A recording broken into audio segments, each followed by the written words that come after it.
This is the most troubling story I've seen all week, and it has nothing to do with the border or the 2024 race or any of that. It has to do with an Instagram lady. It has to do with a social media influencer. She's 23 years old. She's got 1.8 million followers on Snapchat alone, to say nothing of the other social media platforms. Her name is Caryn Marjorie, and she has created a chatbot.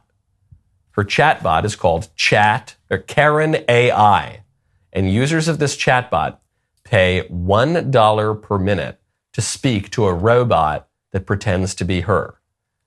And in the first week of its beta test, this woman made $70,000. I'm looking over at my producer, Ben Davies, we're in the wrong line of work. Oh man, I should have just been a young hot chick. And then can you imagine how much, especially one with nerd techie friends, because then you don't actually have to do anything at all. You can outsource even social media thirst traps. You can outsource even that to an algorithm. Now, what does this gal say? She says, Caryn AI will never replace me. Caryn AI is simply just an extension of me, an extension of my consciousness.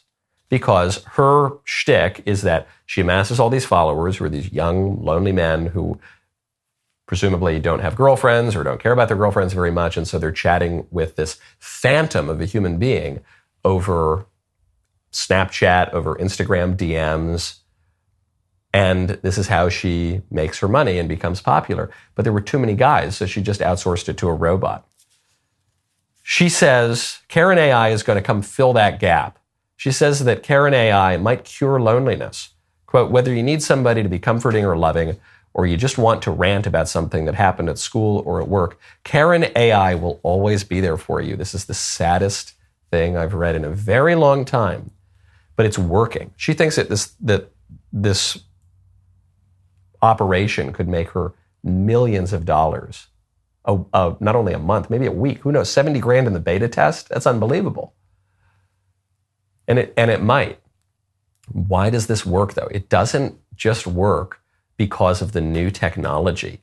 It works because of the way society already operates. This is what's so damning about the whole thing. This is what's so depressing. The reason that this chatbot thing works is because the chatbot isn't all that different from regular modern social interaction. So much regular modern social interaction is shallow, transactional, and virtual. So shallow in that we don't treat one another as eternal beings with whom we're endeavoring to create a life and to learn something about reality and to build something up together and to have children. No one's having children. No one's getting married. It's transactional. The modern dating culture is a hookup culture.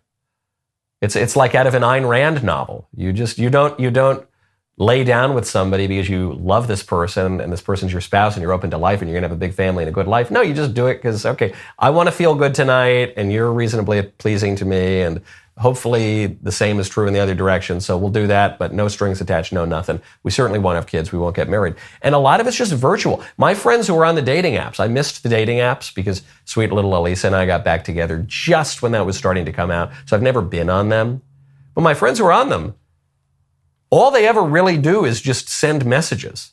Occasionally they'll go on dates, I guess. But those of you who are on dating apps know this better than I do secondhand.